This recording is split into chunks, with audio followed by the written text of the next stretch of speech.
Hello students, हम कर रहे हैं बिजनेस इकोनॉमिक्स। इसके अंदर हमारा चैप्टर चल रहा है प्रोडक्शन फंक्शन।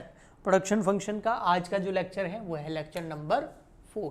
इससे पहले इस चैप्टर के 3 लेक्चर मैंने अपलोड कर दिए हैं। फर्स्ट लेक्चर के अंदर हमने कॉन्सेप्ट समझा था कि प्रोडक्शन फंक्शन क्या होता है। प्रोडक्शन फंक्शन मतलब ऐसा फंक्शन जो रिलेशनशिप बताता है इनपुट या आउटपुट के बीच में। इनपुट को हम फैक्टर ऑफ प्रोडक्शन भी बोलते हैं। ओके, आगे फिर हमने सेकंड लेक्चर के अंदर शॉर्ट रन प्रोडक्शन फंक्शन समझा था और फिर मैंने ये भी बताया था कि एक लॉन्ग रन प्रोडक्शन फंक्शन होता है जो थर्ड लेक्चर के अंदर हमने समझा था। तो शॉर्ट रन प्रोडक्शन फंक्शन और लॉन्ग रन प्रोडक्शन फंक्शन में ये फर्क होता है कि शॉर्ट रन के अंदर जितने भी फैक्टर ऑफ प्रोडक्शन होते हैं, फैक्टर ऑफ प्रोडक्शन में क्या क्या आता है आपको बताइए। लैंड, लेबर, कैपिटल, एंटरप्रेन्योरशिप, जो इनपुट्स होते हैं ये सब इनपुट करते हैं तो हमें कुछ प्रोडक्शन के बाद में आउटपुट मिलता है। तो ये जो लैंड, लेबर, कैपिटल या एंटरप्रेन्योरशिप है ये सारे फैक्टर ऑफ प्रोडक्शन है, यानी कि आप इनको इनपुट भी बोल सकते हैं। शॉर्ट के अंदर इनको ही हम इनपुट करते हैं।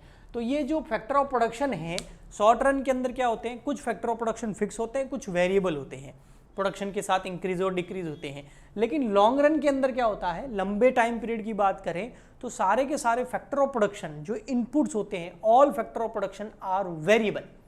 सभी वेरिएबल होते हैं, कुछ भी फिक्स नहीं होता है। लॉन्ग रन में सब कुछ चीजें परिवर्तित होती रहती है, चेंज होती रहती है, वेरिएबल होती है। ओके ठीक। अब लॉन्ग रन प्रोडक्शन फंक्शन के अंदर हमने लास्ट लेक्चर नंबर 3 के अंदर पढ़ा था ISO product schedule and curve. आज के लेक्चर के अंदर मोस्ट इंपोर्टेंट कॉन्सेप्ट पढ़ने वाले हैं रिटर्न टू स्केल। इसको थोड़ा सा टेक्निकली समझना पड़ेगा, थोड़ा सा डिफरेंस है शॉर्ट रन के अंदर जो हमने लॉ ऑफ रिटर्न किया था और इसके अंदर यानी कि रिटर्न टू स्केल के अंदर। शॉर्ट रन के अंदर लॉ ऑफ रिटर्न आता था, यहाँ पर रिटर्न टू स्केल है, तो दोनों में थोड़ा सा फर्क है। तो वो आप समझना इस नियम को, इस रूल को, इस कॉन्सेप्ट को अच्छे से। तो ठीक, आपको समझ में आ गया है कि return to scale long run production function के अंदर आता है जहां पर ऑल फैक्टर ऑफ प्रोडक्शन जो होते हैं वो वेरिएबल होते हैं। अब ये रिटर्न टू स्केल कॉन्सेप्ट क्या बोलता है, ये बोलता है when all the factor of production change in same proportion.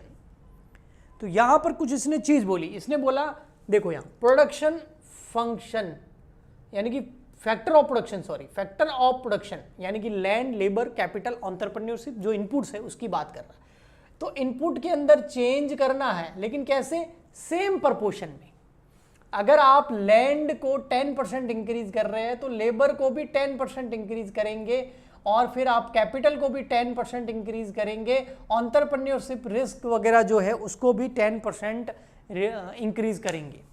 तो सारे के सारे फैक्टर ऑफ प्रोडक्शन यानी कि सारे के सारे जो इनपुट्स हैं उनमें सेम प्रोपोर्शन में चेंज होता है। चेंज का मतलब हमेशा इंक्रीज नहीं है।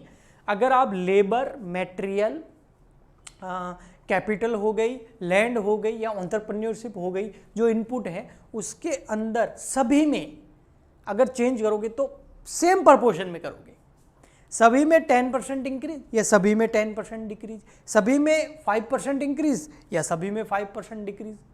तो जो भी इनके अंदर इनपुट में अगर आपको चेंज करना है, जिसको मैं फैक्टर ऑफ प्रोडक्शन बोल रहा हूं, उसमें अगर आपको चेंज करना है तो सेम प्रोपोर्शन में करना है। ऐसा नहीं कि लैंड 10% इंक्रीज कर दी और लेबर को इंक्रीज ही नहीं किया, कैपिटल को 5% इंक्रीज कर दिया, ऐसा नहीं। सभी को बराबर से इंक्रीज या फिर बराबर से डिक्रीज, सभी में सेम प्रोपोर्शन के अंदर क्या होना चाहिए, चेंज होना चाहिए। ये बोलता है रिटर्न टू स्केल। और उसके बाद आप देखो कि आउटपुट कितना। तो यहां पर भी प्रोडक्शन फंक्शन ही चल रहा है, लेकिन प्रोडक्शन फंक्शन क्या कह रहा है कि लॉन्ग रन प्रोडक्शन फंक्शन का मतलब हो गया ऐसा रिलेशन जो ये बताता है कि जितने भी इनपुट करेंगे यानी कि जितना भी हम फैक्टर ऑफ प्रोडक्शन लगाएंगे उनमें अगर सभी फैक्टर ऑफ प्रोडक्शन के अंदर, सभी इनपुट्स के अंदर सेम प्रोपोर्शन में चेंज किया जाए या ऊपर या नीचे किया जाए तो आउटपुट कितना मिलेगा। और ये कॉन्सेप्ट निकल के आता है फिर यहां पर रिटर्न टू स्केल के अंदर। आया समझ में? ओके। अब रिटर्न टू स्केल 3 टाइप का होता है। एक होता है increasing return to scale. Increasing return to scale ये बोलता है कि जितने भी आपके फैक्टर ऑफ प्रोडक्शन हैं, चाहे लैंड है, लेबर है, कैपिटल है, एंटरप्रेन्योरशिप है, उन सभी में आपने चेंज कर दिया 10%। मान लेते हैं एग्जांपल के लिए, या तो चेंज बोला मैंने, इंक्रीज डिक्रीज नहीं बोला है, ठीक है। तो आपने या तो फैक्टर ऑफ प्रोडक्शन को 10% इंक्रीज कर दिया या डिक्रीज कर दिया, तो उसका इफेक्ट आपके आउटपुट में देखो कितना पड़ रहा है, 15%। अगर आपने सारे के सारे प्रोडक्शन फंक्शन जो है, फैक्टर ऑफ प्रोडक्शन जो है, फैक्टर ऑफ प्रोडक्शन के अंदर लैंड, लेबर, कैपिटल, एंटरप्रेन्योरशिप, सारे के सारे अगर आपने 10% इंक्रीज कर दिए तो आपका आउटपुट कितना इंक्रीज हो जाएगा? 15%। अगर आपने सभी को 10% से डिक्रीज कर दिया तो आपका आउटपुट कितना डिक्रीज हो जाएगा? 10%। यानी कि जितना आप फैक्टर ऑफ प्रोडक्शन के अंदर चेंज करेंगे, इनपुट में चेंज करेंगे, उससे कुछ ज्यादा आउटपुट के अंदर चेंज होता है, उसको बोलते हैं इंक्रीजिंग रिटर्न टू स्केल। तो ये कुछ इस तरीके से है। देखो यहाँ पर ये कर्व की बात करें, जैसे ये एक्स वाई एक्सिस, यहाँ लेबर, एक फैक्टर ऑफ प्रोडक्शन यहाँ दे दिया, एक कैपिटल यहाँ दे दिया, दो फैक्टर ऑफ प्रोडक्शन मैंने लिए, दो इनपुट लिए हैं। अब आप अगर यहाँ पर कैपिटल ले लो फॉर एग्जांपल के लिए 10 या 5, जो भी आप कैपिटल लोगे, तो ये कुछ इस तरीके से होगा, जितना कैपिटल उतना ही लेबर। तो ये फिर लाइन आपकी कुछ इस तरीके से जाएगी, लेकिन आपका जो आउटपुट होगा वो अल्टीमेटली ज़्यादा होगा किससे? जितना आप इनपुट लगा रहे हैं लेबर या कैपिटल का। ओके, नेक्स्ट आता है कंस्टेंट रिटर्न टू स्केल। ये बोलता है जितना भी फैक्टर ऑफ प्रोडक्शन में चेंज करोगे, जितना भी फैक्टर ऑफ प्रोडक्शन यानी कि इनपुट, यानी कि लैंड, यानी कि लेबर, यानी कि कैपिटल, यानी कि एंटरप्रेन्योरशिप, जितना आप इंक्रीज डिक्रीज करोगे उतना ही आउटपुट भी इंक्रीज डिक्रीज होगा। सेम हो गया है ना, सेम परसेंटेज हो गया, यानी कि अगर जितना इनपुट में चेंज करोगे उतना ही आउटपुट में चेंज होगा, ना ज़्यादा ना कम। तो इसको बोलते हैं return to constant return to scale. ठीक है, इसमें भी यही लैंड और लेबर है, लेकिन यहाँ पर आउटपुट जो है वो सेम प्रपोर्शन में चेंज होगा। भले ही आप लेबर और कैपिटल यानी कि इनपुट को कितना भी परसेंटेज में इंक्रीज या डिक्रीज करो, जितने भी परसेंटेज से सभी फैक्टर को इंक्रीज एंड डिक्रीज करोगे, सेम उसी प्रपोर्शन में आपका आउटपुट भी आएगा। नेक्स्ट है डिमिनिशिंग रिटर्न टू स्केल। इसमें क्या है कि अगर आपने फैक्टर ऑफ प्रोडक्शन में चेंज कर दिया, मान लेते हैं 10%, तो आउटपुट में कितना चेंज होगा? ओनली 5%। यानी कि आप जितना भी इनपुट में चेंज करोगे आउटपुट में उससे कम चेंज होगा। ठीक है, तो ये भी कुछ सेम ही बनेगा, कोई ज़्यादा नहीं है, बस ये जो आपकी आउटपुट वाली लाइन है इस पर इफेक्ट पड़ता है। तो यहाँ पर जितना इनपुट लगाओगे, जितना इनपुट में चेंज करोगे, आउटपुट में कहीं ज़्यादा चेंज होगा। यहाँ जितना इनपुट में चेंज करोगे आउटपुट में भी उतना ही चेंज होगा। यहाँ जितना इनपुट में चेंज करोगे आउटपुट में उससे कम चेंज होगा। ओके, तो ये फेवरेबल सिचुएशन लग रही है ना कि सभी फैक्टर ऑफ प्रोडक्शन में 10% चेंज किया तो आउटपुट 15% चेंज हो गया। अरे वाह, तो ये जो फेवरेबल सिचुएशन है इसकी वजह क्या है? हमने 10% इनपुट्स बढ़ाए तो 15% आउटपुट मिल गया। तो इसकी कॉजेज क्या हैं? इसके कॉजेज के अंदर फर्स्ट आता है इनविजिबिलिटी ऑफ इनपुट, यानी कि कुछ चीज़ें ऐसी होती है, कुछ फैक्टर ऑफ प्रोडक्शन ऐसे होते हैं जो दिखाई नहीं देते, इनविजिबल होते हैं, बट उनकी वजह से प्रोडक्शन बढ़ता है। जैसे आपने कोई रिसर्च कर दी, जैसे कोई नया फॉर्मूला निकाल दिया जो मार्केट में नहीं है, आपके पास है, आपके कॉम्पिटिटर के पास में नहीं है, या आपका जो मैनेजर है वो कैसा है, तो उस वजह से भी कुछ इनविजिबल इनपुट्स होते हैं, फैक्टर ऑफ प्रोडक्शन होते हैं, उस वजह से ऐसा हो सकता है। नेक्स्ट आता है division of labour and specialisation.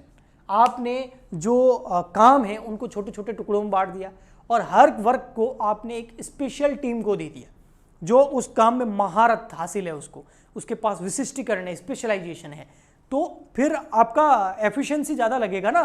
तो एफिशिएंसी ज़्यादा लगेगा तो कम कॉस्ट के अंदर ही ज़्यादा प्रोडक्शन आप कर सकते हैं। डायमेंशनल एफिशिएंसी, ज़्यादा प्रोडक्शन करोगे तो एफिशिएंसी बढ़ेगी। इकोनॉमिक्स ऑफ लार्ज स्केल, ये कॉस्ट अकाउंटिंग का सिंपल रूल है, जितने बड़े लेवल पर अगर आप प्रोडक्शन करोगे उतना ही आपका कॉस्ट कम आता है और आउटपुट आपको ज़्यादा मिलता है।